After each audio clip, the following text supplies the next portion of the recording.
दोस्तों बॉलीवुड तहस नहस के नए एपिसोड में आपका स्वागत है। और भाई साहब, अगर आपने अभी तक मेरा चैनल सब्सक्राइब नहीं किया तो कर लो, घंटी नहीं दबाई तो ज़रूर दबा दो। देखो, आप घंटी नहीं दबाओगे तो भाई आपको नहीं पता चलेगा जब मैं नया वीडियो पोस्ट करूंगा, तो बेहतर है घंटी दबा दो यार। सबसे पहले गोविंदा और उसकी पत्नी के बारे में बात करना ज़रूरी है, क्योंकि इन दोनों ने एक दूसरे के ऊपर इतना कीचड़ उछाल दिया है कि भाई साहब दोनों पूरी तरह गंदे हो गए हैं। आज की तारीख में पूरे मीडिया में ये दोनों ही छाए हुए हैं, क्योंकि दोनों ही एक दूसरे को भर भर कर गालियां दे रहे हैं। पहले तो गोविंदा खामोश था, लेकिन अब गोविंदा भी बोलने लगा है। गोविंदा भी सुनीता को वीडियो रिलीज करके जवाब देने लगा है। स्पेशली ये पुनः कहूंगा कि सुनीता जी, आप बहुत ज्यादा माँ बहन की गालियां देने लगी हैं। और आप जानते ही हैं कि सुनीता तो गोविंदा को पिछले कई सालों से गालियां दे रही है, कई सालों से उस बेचारे की रेल बनाती आ रही है। तो आजकल गोविंदा के साथ उससे 20-25 साल छोटी एक लड़की रानी घूम रही है। और आपका नाम रानी स्वर्णकार है। उसी नाम से आप लोग दो हैं तो कहो हेलो। Hello ma'am. धन्यवाद। गोविंदा रानी के साथ एयरपोर्ट पर भी नजर आया, थाईलैंड में पताया में भी नजर आया।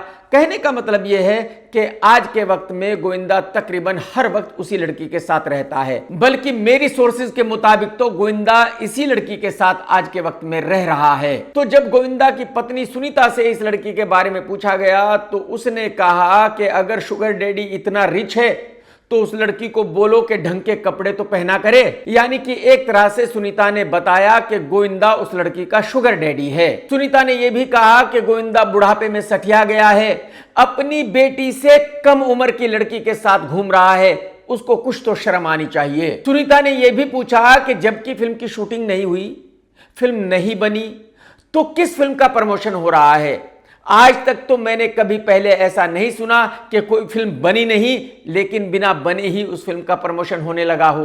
गोविंदा सर प्रमोशन बहुत कर रहे हैं मूवी का, फिर फॉल पे कोमल रानी के साथ। पिक्चर बनना भी तो चाहिए। प्रमोशन होता है पिक्चर बनने के बाद, ये बगैर प्रमोशन के ही क्या बोलने का। बेटी की उम्र की लड़की को ले लेके घूम रहा है, शर्म तो आना चाहिए थोड़ा इसको। तो भी स्टैंडर्ड तो होना चाहिए। तो तुम्हारा शुगर डैडी इतना अमीर है, कपड़े तो ढंग का पहनो। देखिए, ना ही तो मैं गोविंदा का सपोर्ट कर रहा हूं और ना ही उसकी पत्नी का सपोर्ट कर रहा हूं। ये उन दोनों के घर का मामला है, तो जाहिर सी बात है मेरा तो हक ही नहीं बनता किसी को सपोर्ट करने का। लेकिन मैं ये समझने की कोशिश जरूर कर सकता हूं कि कौन सही है कौन गलत है। तो जितने भी गोविंदा की पत्नी सुनीता के सवाल हैं वो सभी तकरीबन जायज हैं। अगर सुनीता ये कह रही है कि भाई ये लड़की कपड़े अच्छे नहीं पहनती है तो बिल्कुल सही है, ये लड़की कपड़े बिल्कुल भी अच्छे नहीं पहनती। मुझे ऐसा लगता है कि ये लड़की किसी छोटे मोटे गांव से आई है, ना ही तो बेचारी को बोलना आता है, ना ही बेचारी को कपड़े पहनने आते हैं और ना ही बेचारी को अपने आप को प्रेजेंट करना आता है। नमस्कार, मैं हूँ अभिनेत्री रानी स्वर्णकार। बहुत ही जल्द बड़े पर्दे पर मेरी फिल्म रूपा आने वाली है, जिसमें मैं सुपरस्टार गोविंदा जी के साथ हीरोइन का किरदार निभा रही हूँ। अगर सुनीता ने यह कहा कि गोविंदा को शर्म आनी चाहिए अपनी बेटी से कम उम्र की लड़की के साथ घूमते हुए, उसके साथ गुलछर्रे उड़ाते हुए, तो मेरे ख्याल में सुनीता जी बिल्कुल सही कह रही है। गोविंदा की बेटी इस लड़की से उम्र में ज्यादा है और उस लड़की की शादी आज तक नहीं हुई है। देखिए, अगर गोविंदा ने सुनीता से डिवोर्स ले लिया होता तो फिर इन सवालों का कोई मतलब नहीं था। फिर गोविंदा की मर्जी थी कि वो किसके साथ घूमे, किसके साथ रहे। लेकिन जबकि गोविंदा ने डिवोर्स नहीं लिया, गोविंदा शादीशुदा है, तो शादीशुदा होने के बावजूद इस तरह से किसी भी लड़की के साथ ओपनली गुलछर्रे नहीं उड़ा सकता। मैं ऐसा मानता हूं कि ये तो बहुत ही तमीज वाली बात है कि गोविंदा ऐसी हरकतें कर रहा है, इसके बावजूद भी गोविंदा का बेटा कुछ नहीं कह रहा है, गोविंदा की बेटी कुछ नहीं कह रही है, गोविंदा की पत्नी भी ज्यादा कुछ नहीं कह रही है। और गोविंदा सर भी देखे गए कोमल रानी के साथ फिल्म का प्रमोशन स्टार्ट हो गया। कहावत सुना है कभी, विनाश काले विपरीत बुद्धि, तो उसका बुद्धि भ्रष्ट हो गया है, इसलिए सब पड़ता है। अगर इनकी जगह कोई और होता तो ऐसा भी हो सकता था कि ये बच्चे और पत्नी घर में जाते और गोविंदा की खूब जम के सुताई कर देते क्योंकि गोविंदा की हरकतें ही ऐसी हैं। जो सुनीता ने सवाल पूछा है कि भाई जब फिल्म बनी ही नहीं है तो प्रमोशन किस बात का हो रहा है, ये भी बिल्कुल वैलिड है। आज तक मैंने तो कभी ऐसा नहीं सुना कि किसी फिल्म की शूटिंग भी चालू नहीं हुई, कोई फिल्म बनी भी नहीं और बनने से पहले ही उस फिल्म का दुनिया भर में प्रमोशन किया जा रहा है। इसका मतलब यह है कि गोविंदा को इस लड़की के साथ घूमना फिरना अच्छा लगता है और इसमें कोई बुराई भी नहीं है। लेकिन मैं फिर से रिपीट कर दूं कि यह बिल्कुल लीगल हो जाएगा, सही हो जाएगा अगर गोविंदा पत्नी से डिवोर्स ले लेगा। लेकिन मुझे ऐसा लगता है कि गोविंदा पत्नी से डिवोर्स लेते हुए भी डर रहा है। गोविंदा को ऐसा लग रहा है कि अगर वो डिवोर्स लेगा तो सुनीता जी 200-400 करोड़ रुपए मांग लेंगी और फिर क्या होगा, गोविंदा पैसे देगा तो खुद भिखारी बन जाएगा। तो आज की तारीख में बेचारा गोविंदा बहुत बुरी तरह से फंस गया है। गोविंदा का वही हाल हो गया है कि गले में फंस गई है चचुंदर, ना खा सकते ना उगल सकते। गौहर खान और उसका पति दरबार कोई ना कोई ऐसा बयान देते रहते हैं कि मुझे कुछ ना कुछ कहना पड़ जाता है। लेकिन कल ही गौहर खान से एक पार्टी में मुलाकात हुई थी। गौहर बहुत ही तमीज से पेश आए, गौहर ने बहुत अच्छे से मुझसे बात की, तो अब मैं ज्यादा कुछ कह नहीं सकता। लेकिन जो हुआ है उसके बारे में बात करना तो जरूरी है। जब गौहर खान से उसके पति के बारे में पूछा गया तो गौहर ने बताया कि जो उसका पति है वो उसकी बगल सूंघता है और बगल सूंघ कर कहता है कि क्या जबरदस्त खुशबू आ रही है। अब बताओ आप मुझे, ऐसा कौन पति करता है?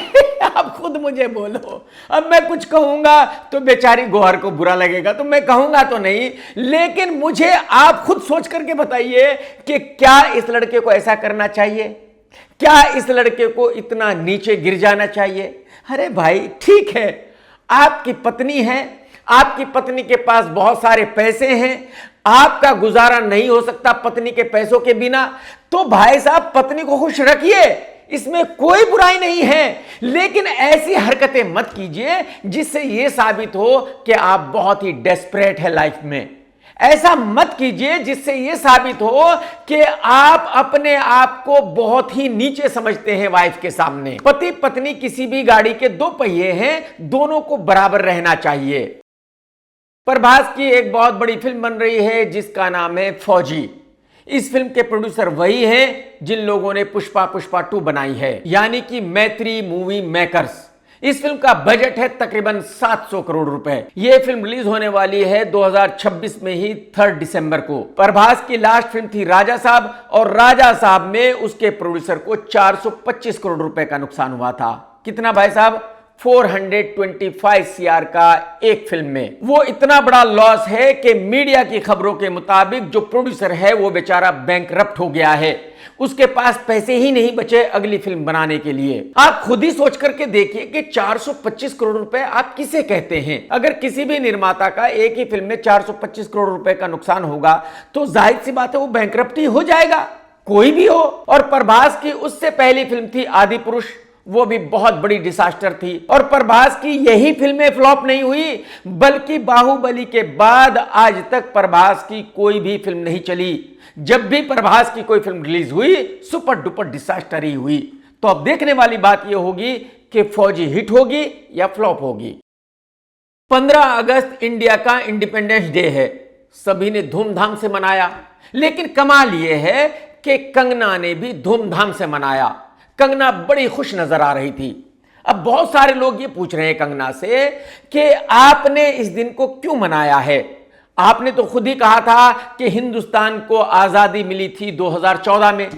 2014 से पहले तो हिंदुस्तान आजाद ही नहीं था। आपने खुद ही कहा था कि जो पहले आजादी मिली थी वो तो भीख थी। जो इंडिया के फ्रीडम फाइटर्स थे उन्होंने अंग्रेजों से भीख मांगी थी और अंग्रेजों ने भीख में वो आजादी दे दी थी, लेकिन वो आजादी नहीं थी। 2014 में इंडिया को कंप्लीट आजादी मिली है। ऑफ कोर्स वो आजादी नहीं थी, वो भीख थी, और जो आजादी मिली है वो 2014 में मिली है। तो जब 2014 से पहले हिंदुस्तान आजादी नहीं था, आजादी मिली ही नहीं थी, तो फिर कंगना क्यों इस दिन को सेलिब्रेट कर रही थी?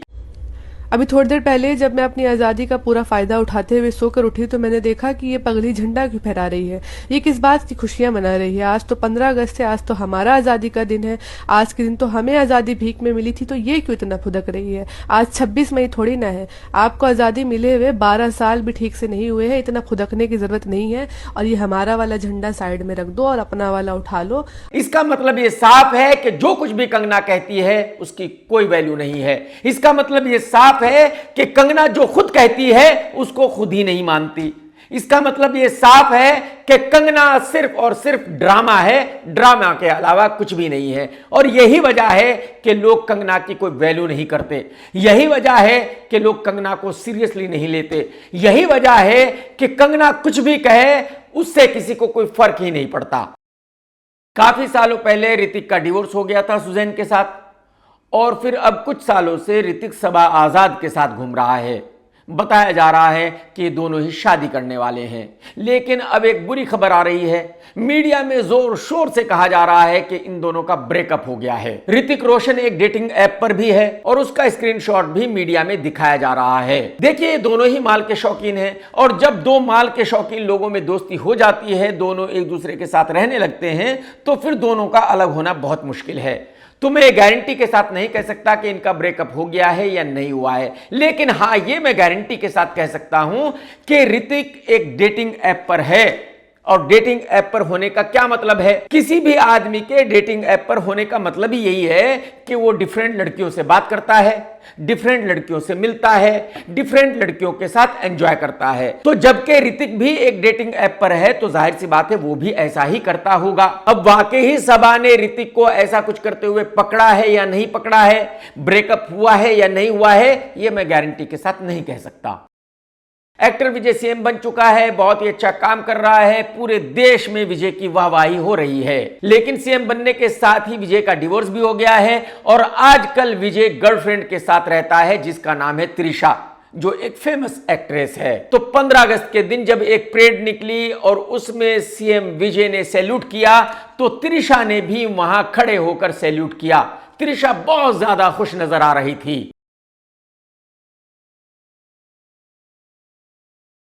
और वीडियो का यह क्लिप मीडिया के लिए बेस्ट था। यह सब कुछ होने के बाद यह क्लिप एकदम सब जगह वायरल हो गया था। न्यूज चैनल्स पर भी यही चल रहा था, सोशल मीडिया पर भी यही चल रहा था, जिसको देखो वो इसी के बारे में बात कर रहा था। मुझे पर्सनली ऐसा लगता है कि इसमें कुछ भी गलत नहीं था। जाहिर सी बात है, किसी भी गर्लफ्रेंड को बहुत खुशी होगी जब उसके बॉयफ्रेंड की इतनी वाहवाही होगी, उसके बॉयफ्रेंड की इतनी इज्जत की जाएगी, उसके बॉयफ्रेंड के बारे में इतनी अच्छी अच्छी बातें की जाएंगी। और ये सब कुछ देखकर यह भी साबित हो जाता है कि त्रिशा और विजय दोनों एक दूसरे के साथ बहुत खुश हैं, और जिंदगी में खुशी से बड़ी तो कोई चीज है नहीं। बॉलीवुड में एक भैंसानुमा टीवी एक्टर है जिसका नाम है राम कपूर। ये कुछ ना कुछ ऐसी बातें कहता रहता है कि न्यूज में बना रहता है, कंट्रोवर्सी होती रहती है। यही नहीं, इसकी पत्नी से भी आगे है, वो भी ऐसे ऐसे स्टेटमेंट्स देती रहती है कि कुछ ना कुछ कंट्रोवर्सी होती रहती है। ये भैंसा एक रियलिटी शो में था और वहां भी काफी लड़कियों को ये बताना नहीं भूला कि कितना बड़ा सुपरस्टार है, बॉलीवुड में इसकी कितनी चलती है, ये किसी को भी सुपर एक्ट्रेस बना सकता है। ये अलग बात है कि इस लुक्खे के पास खुद ही काम नहीं है। ये अलग बात है कि ये लुक्खा दिन भर निर्माताओं के ऑफिस में घूमता है काम के लिए, और कोई आज की तारीख में इसको काम ही नहीं देता। तो अब इस लुक्खे ने एक और कंट्रोवर्सी की है। कुछ सालों पहले राम कपूर के फादर की मौत हो गई थी, और इसने बताया है कि इसने अपने फादर की हेल्प की थी मरने में। यही वजह है कि फैमिली के जो बाकी मेंबर्स हैं वो इससे खुश नहीं हैं, इसके साथ आज भी बात नहीं करते। आज भी वो लोग इससे नाराज हैं कि इसने अपने फादर की हेल्प की थी मरने के लिए। इमरान हाशमी की फिल्म आवारापन 2 बहुत बड़ी हिट हो गई है, और यही वजह है कि उसकी अगली फिल्म का ऐलान हो गया है, कब रिलीज होने वाली है। इमरान हाशमी की एक फिल्म कंप्लीट है जिसका नाम है गन मास्टर G9। यह फिल्म रिलीज होगी 27 नवंबर 2026 को। इस फिल्म के प्रोड्यूसर है दीपक मुकुट साहब और डायरेक्टर है आदित्य। इस फिल्म में इमरान के साथ लड़की है जेनेलिया डिसूजा, यानी कि रितेश की पत्नी, और डबल ढोल की आयुष्मान खुराना का कजिन ब्रदर अपार शक्ति। मैं आपको ये जरूर बताना चाहूंगा कि जो अपार शक्ति है ये बहुत बड़ा पनौती है। जिस फिल्म में ये आ जाता है उसका डिसास्टर होना तय हो जाता है। ऊपर वाला करे कि इस पनौती की पनौती इस फिल्म को ना लगे। अगर इमरान की ये फिल्म हिट हो गई तो इसका मतलब यह है कि इमरान का प्रॉपर कमबैक हो गया है, इमरान भी वन ऑफ द स्टार बन गया है बॉलीवुड का। लेकिन अगर खुदा ना खास्ता ऊपर वाला ऐसा ना करे, ये फिल्म ना चली, तो फिर इमरान वहीं पहुंच जाएगा जहां आवारापन 2 से पहले था। यानी फिर आवारापन 2 की सक्सेस को इमरान की सक्सेस नहीं माना जाएगा, बल्कि मुकेश भट्ट साहब की सक्सेस माना जाएगा। मुंबई में गिने चुने तकरीबन 100 सेलिब्रिटीज हैं जो शोज किया करते हैं, यहां वहां धक्के खाते फिरते रहते हैं। उन्हीं में से एक है शालिनी। अब आप में से बहुत सारे लोग ये जरूर पूछेंगे कि ये सेलिब्रिटी कैसे है। भाई आज के तारीख में बॉलीवुड में कोई भी सेलिब्रिटी बन सकता है ये पूछने का सवाल ही पैदा नहीं होता कि ये सेलिब्रिटी क्यों है। अगर आपको याद हो तो ओरी लुक्खा मीठा भी सेलिब्रिटी है। वो क्यों सेलिब्रिटी है आप मुझे बता दो तो सेलिब्रिटी कोई भी बन सकता है। और एक और महालुक्खा सेलिब्रिटी है जिसका नाम है मुनव्वर फारूकी। इसको भी तकरीबन हर शो में बुलाया जाता है। मैं आपको ये बता दूं कि बॉलीवुड में आज की तारीख में जो भी कोई शो बनता है उस हर शो में यही लुक्खे होते हैं। ये 100 लोग ही फालतू हैं जिनको हर जगह जाना है। नए लोग इन लोगों को नहीं मिलते जो शो बनाते हैं। तो मुनव्वर और शालिनी दोनों ही एक शो कर रहे हैं। तो जब शालिनी और मुनव्वर आमने सामने आए तो शालिनी ने इससे पूछा कि आप क्या करते हो, आप कौन हो, आप सिंगर हो, कॉमेडियन हो। इसका मतलब यह है कि शालिनी इस लुक्खे को नहीं जानती। My name is Munawwar Farooq. Munawwar Farooq. Nice meeting you. And you are a singer? No, I'm a stand-up comedian. थोड़ा बहुत एक्टिंग, राइटिंग वैसा। मुनव्वर लुक्खा खुद ही कुछ नहीं है तो मुनव्वर क्या बताता कि वो क्या है। तो मुनव्वर ने बताया कि थोड़ी बहुत कॉमेडी कर लेता हूं, लिख भी लेता हूं, शोज भी कर लेता हूं, कहीं एक्टिंग भी कर लेता हूं। यानी कि मुनव्वर ने बताया कि वो बॉलीवुड का हर काम कर लेता है, वो लुक्खा कुछ भी नहीं है। और ये बात बिल्कुल सही कही मुनव्वर ने लेकिन शालिनी के इस सवाल से मुनव्वर इतना परेशान हो गया था कि उसने आगे चलकर शालिनी का मजाक उड़ाया। जाहिर सी बात है इसके अलावा मुनव्वर के पास और कोई चारा भी नहीं बचा था, जबकि शालिनी ने कह दिया था कि वो उस लुक्खे को जानती ही नहीं है। बॉलीवुड में एक पुराने जमाने का फ्लॉप एक्टर है जिसका नाम है अन्नू कपूर। आज की तारीख में बॉलीवुड में पॉडकास्ट करने वालों की तो कमी है ही नहीं। आपको पता है कि हर दूसरा आदमी पॉडकास्ट कर रहा है, हर आदमी को न्यूज में रहना है। तो जब पॉडकास्ट करने वालों की कमी नहीं है तो पॉडकास्ट में हिस्सा लेने वालों की भी कमी नहीं है। तो अन्नू कपूर भी कहीं ना कहीं कोई पॉडकास्ट करता रहता है, कोई ना कोई बयान देता रहता है जिससे कंट्रोवर्सी होती रहती है। अब अन्नू कपूर ने बताया है कि एक जमाना वो भी था जब इस लुक्खे के पास काम नहीं था और उस जमाने में इसने काम ना होने की वजह से फिल्मों में काम किया था कौन सी फिल्मों में? फिल्मों में। और इस लुक्खे का कहना है कि इसको जरा भी कोई रिग्रेट नहीं है। जब इसके पास काम था ही नहीं, इसके पास पैसे थे ही नहीं, तो ये क्या करता? तो इसने फिल्मों में काम किया था। यानी कि एक तरह से अन्नू कपूर यह कह रहा है कि अगर किसी के पास पैसे नहीं है तो वो पैसे कमाने के लिए कुछ भी गलत काम कर सकता है। यानी कि अगर किसी के पास पैसे नहीं है तो वो चोरी कर सकता है, बेच सकता है, वो फिल्में कर सकता है, कुछ भी कर सकता है। कितना बड़ा लुक्खा है ये, इस बात से आप अंदाजा लगा लीजिए। अरे भाई अगर किसी के पास पैसे नहीं है तो वो इज्जत से पैसे कमाने की कोशिश करेगा, इज्जत से पैसे कमाएगा और अपना घर चलाएगा। पैसे ना होने का मतलब ये नहीं है कि एक आदमी को गलत काम करने का लाइसेंस मिल जाता है, वो पैसे कमाने के लिए गलत काम कर सकता है। और मेरी समझ में ये नहीं आता कि ऐसे लुक्खों पर केस क्यों नहीं होता, जब ये खुद ही कह रहा है कि भाई इसने गलत काम किया था, इसने फिल्मों में काम किया था, तो इसके बयान को आधार मानकर इस पे केस होना चाहिए, इसको जेल भेजा जाना चाहिए। आप सभी जानते हैं कि जंतर मंतर पर जेनजी ने प्रोटेस्ट किया था और उस वक्त में काफी हंगामा हुआ था, काफी कंट्रोवर्सी हुई थी।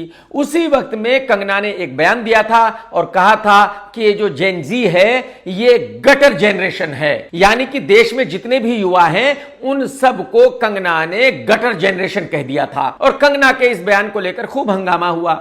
जो जेनजी बच्चे हैं उन्होंने कंगना का खूब मजाक उड़ाया, कंगना के ऊपर खूब रील्स बनाए, बच्चों ने कंगना को खूब भर भर कर गालियां दी। यहां तक कि जो मीडिया वाले हैं उन्होंने भी कंगना की फुल टाइम रील बना दी मीडिया वालों ने भी कंगना को खूब दौड़ाया, कंगना के बारे में खूब बुरा भला कहा और यही देखकर कंगना भड़क उठी।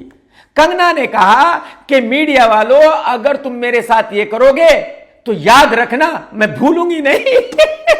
यानी कि कंगना ने मीडिया वालों को भी धमका दिया। लेकिन कमाल यह किया कि कंगना ने एक वीडियो रिलीज करते हुए कहा कि यह हो ही नहीं सकता कि मैं युवाओं के बारे में गलत कहूं, क्योंकि मैं भी तो युवा हूं। आप भी युवा हो। ऊपर वाले, नहीं रहना इस गोले पे मुझे जहां कंगना मैडम भी युवा है। हम युवाओं की बात करते हैं, जेनजी की हम स्पेसिफिकली बात करते हैं, तो वहां पर लगभग जो है 2000 जेनजी थे। तो कैसे ये लोग इसको जेनजी प्रोटेस्ट कह रहे हैं कि जैसे मानो पूरे देश के जेनजी जो है प्रोटेस्ट, ये जो यहां पर नस्ल इकट्ठी हुई थी उसी के बारे में जो है मैंने स्पेसिफिकली कहा था, कोई मेरा ऐसा, मैं आपको ओपन चैलेंज देती हूं, कोई आप मेरा ऐसा स्पेसिफिक कोड बताइए कि मैंने जिसमें पूरी जनरेशन को इंक्लूड किया हो। ये फालतू का एजेंडा आप मेरे साथ मत चलाइए। मैं युवा विरोधी नहीं हो सकती क्योंकि मैं खुद युवा है। अरे मैडम जी, आप 45 साल की बूढ़ी औरत हैं, आपको किसने कहा कि आप युवा हैं? आपने कैसे मान लिया कि आप युवा हैं? नहीं रहना मुझे इस गोले में यार, मतलब कंगना भी युवा है। मैडम जी कुछ तो मर्यादा रखिए। मैडम जी, जो 5 साल से 30 साल के बच्चे हैं उनको युवा कहा जाता है, 45 साल की बूढ़ी औरत को युवा नहीं कहा जा सकता। आप ये कह सकती हो कि मैं भले ही बूढ़ी हूं लेकिन मैं युवाओं की इज्जत करती हूं, मैं युवाओं को अप्रिशिएट करती हूं, मैं युवाओं को पसंद करती हूं, युवाओं के बारे में गलत कभी कुछ नहीं कह सकती। आप ये कह सकती हो, आप ये कैसे कह सकती हो कि मैं भी तो युवा हूं? मतलब कुछ भी बोल रही हो यार, कुछ तो सोच लिया करो जब आप कुछ बोलती हो यार। लुक्खा अश्लील लौंडा समय रैना एक शो क्या करता है, वहां कुछ फेमस लोगों को शो पर बुलाता रहता है, कोई ना कोई कंट्रोवर्सी करता रहता है हर हफ्ते। एक एपिसोड में इसने भैंसे नुमा सिंगर बादशाह को भी बुलाया, जो धड़ी खाता है धड़ी हकता है। 2 बार शादी की, दोनों बार टूट गई। शादी इसकी चलनी नहीं है इस भैंसे की। लेकिन समय रैना ने इसके सामने ही इसकी बेइज्जती की। सौरभ भाई, thank you so much for coming and congratulations. आपकी शादी हुई है नई नई, इतनी यंग एज में आपने शादी की। आई होप चले, नहीं सबकी नहीं चलती। समय ने एक लड़के से कहा कि देखो भाई, शादी कर ली ठीक है लेकिन शायद चलेगी नहीं क्योंकि चलती नहीं है। इसके सामने इसकी रेल बनाई। उसी एपिसोड में समय ने हनी सिंह का भी मजाक उड़ाया, क्योंकि हनी सिंह और बादशाह की दुश्मनी है, ये दोनों एक दूसरे की मां बहन करते रहते हैं। तो समय ने भी मौके का फायदा उठाया और बादशाह को खुश करने के लिए हनी सिंह का खूब मजाक उड़ाया, क्योंकि हनी सिंह ने इस लुखे के शो में जाने से मना कर दिया। हनी सिंह का फैन करता मां बहनों में, मेरे सारे अंग देखो, गाना ब्राउन रंग देखो। और जबकि इस लुखे ने बादशाह के सामने हनी सिंह का मजाक उड़ा दिया है, तो अब तो जिंदगी में कभी हनी सिंह इसके शो में आएगा ही नहीं, सवाल ही पैदा नहीं होता। जैसे कि मैं आप लोगों को कई बार बता चुका हूं कि आज की तारीख में हर टीवी चैनल को एक शो करना है बिग बॉस की तरह। सबको ऐसा लगता है कि बस सिर्फ और सिर्फ टीआरपी इसी शो से आती है, ना ही सीरियल से टीआरपी आती, ना ही किसी और शो से टीआरपी आती है। और जाहिर सी बात है, हो भी रहा होगा ऐसा, क्योंकि आज के वक्त में रील्स बहुत ज्यादा बनने लगे हैं। हर किसी को रील्स देखनी है, किसी को भी अपना समय बर्बाद नहीं करना है टीवी पर सीरियल देखकर। यहां तक कि आज की तारीख में लोग ओटीटी फिल्में भी नहीं देख रहे हैं, वेब सीरीज भी नहीं देख रहे हैं, क्योंकि किसी के पास टाइम ही नहीं है।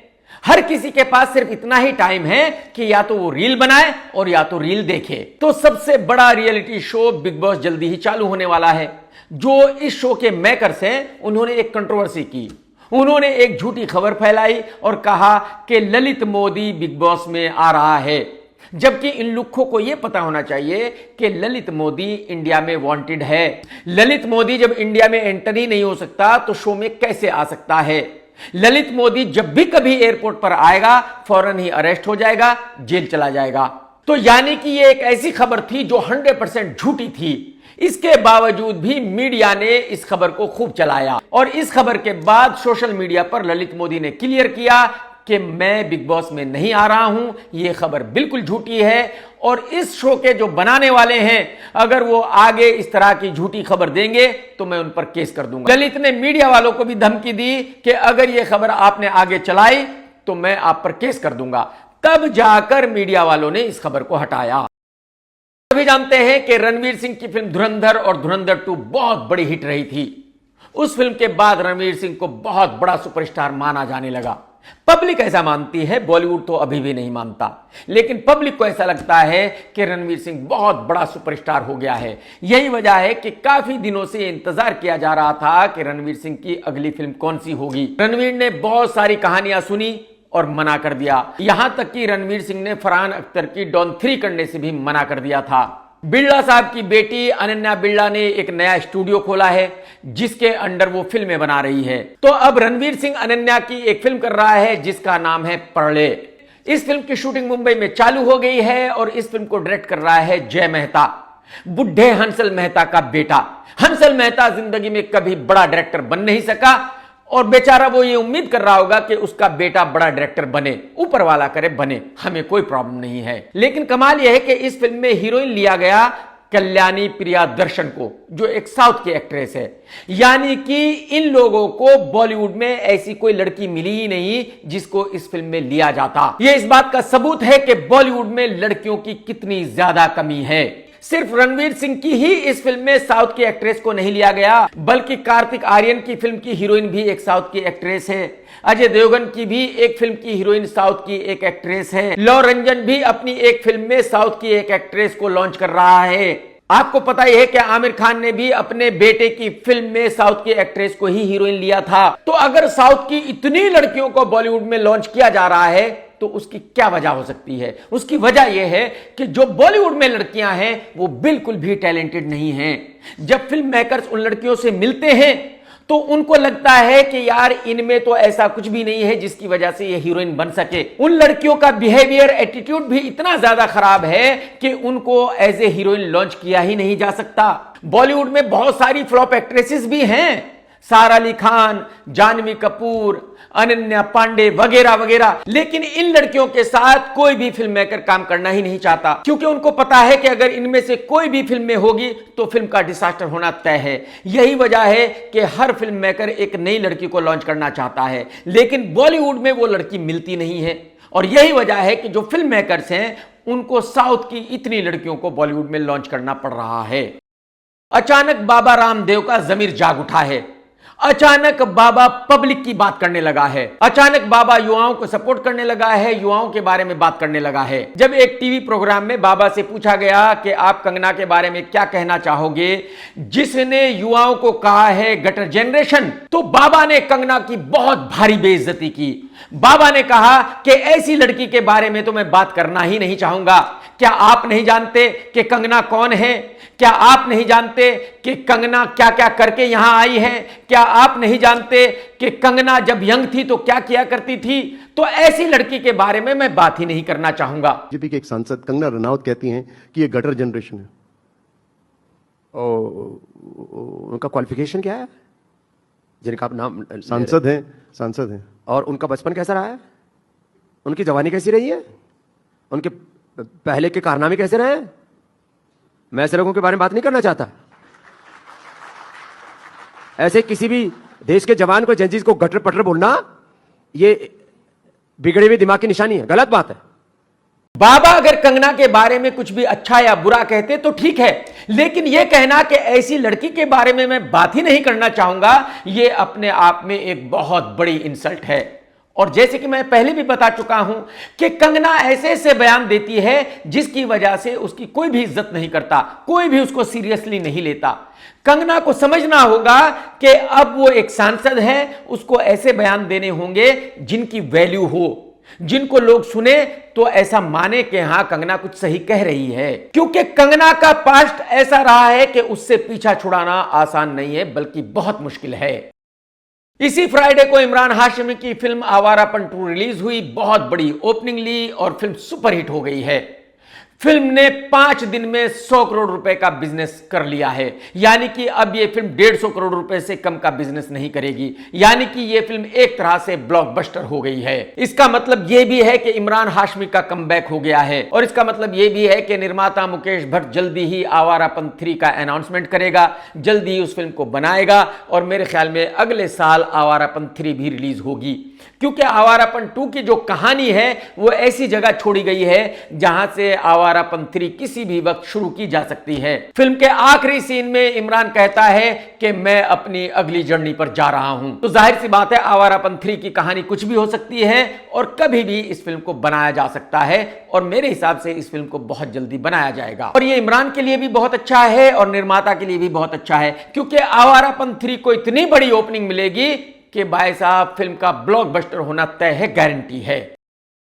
भूषण कुमार और भट्ट कैंप ने मिलकर आशिकी 1 बनाई थी, आशिकी 2 बनाई थी और आशिकी 3 भी बनाने वाले थे, लेकिन फिर दोनों में झगड़ा हो गया और दोनों अदालत में चले गए। भूषण ने कहा कि आशिकी 3 नाम मेरा है, भट्ट कैंप ने कहा कि आशिकी 3 नाम उनका है। फाइनली अदालत ने फैसला दिया कि दोनों में से कोई भी आशिकी 3 नाम यूज नहीं कर सकता। लेकिन कमाल यह है कि भूषण ने कार्तिक आर्यन के साथ आशिकी 3 नाम से फिल्म चालू कर दी थी, शूटिंग हो चुकी है, फिल्म कंप्लीट है, अब फिल्म रिलीज पर है और फ्राइडे को दिल्ली हाई कोर्ट में हियरिंग थी। वहां पर भूषण कुमार ने खुद ही बताया कि वो अपनी फिल्म का नाम आशिकी 3 नहीं रख रहा है, बल्कि अब उसकी फिल्म का नाम है तू मेरी जिंदगी है। यानी कि अदालत के फैसले के मुताबिक ये क्लियर हो गया है कि ना ही तो भूषण यूज कर रहा है आशिकी 3 नाम और ना ही मुकेश भट्ट साहब यूज कर रहे हैं आशिकी 3 नाम। लेकिन प्रॉब्लम यहां सबसे बड़ी यह है कि कार्तिक ने जब भूषण की इस फिल्म को साइन किया था तो बाकायदा इस कंडीशन के साथ किया था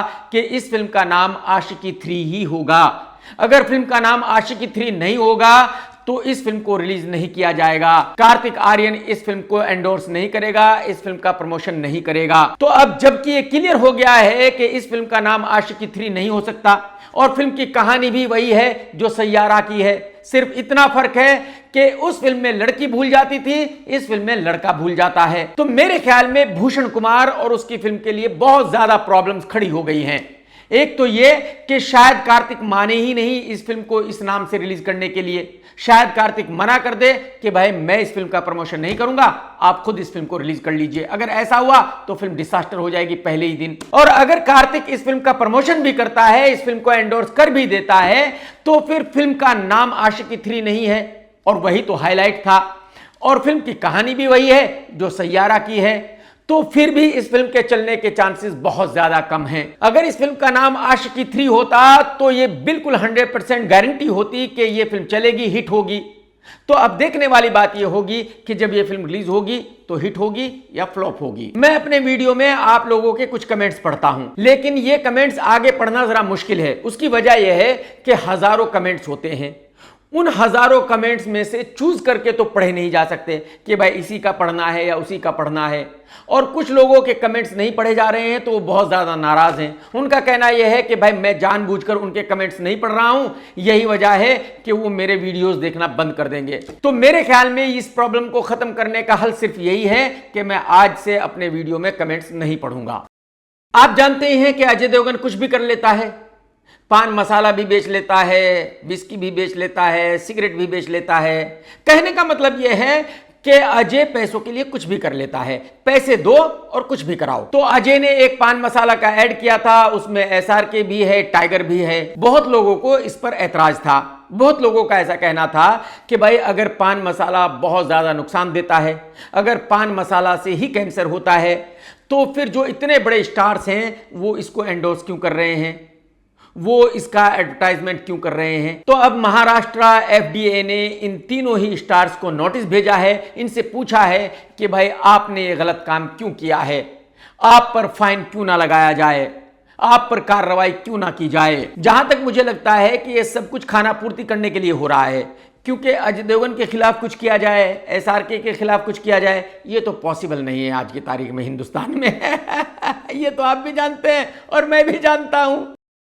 इस महीने में बहुत कुछ गलत हुआ है, ऐसा हुआ है जिसको सुनकर मेरा दिल कांप उठा, मुझे बहुत दुख हुआ। एक बहुत यंग एक्ट्रेस थी अनन्या राज, उसका निधन हो गया, ऊपर वाला उसको स्वर्ग में जगह दे।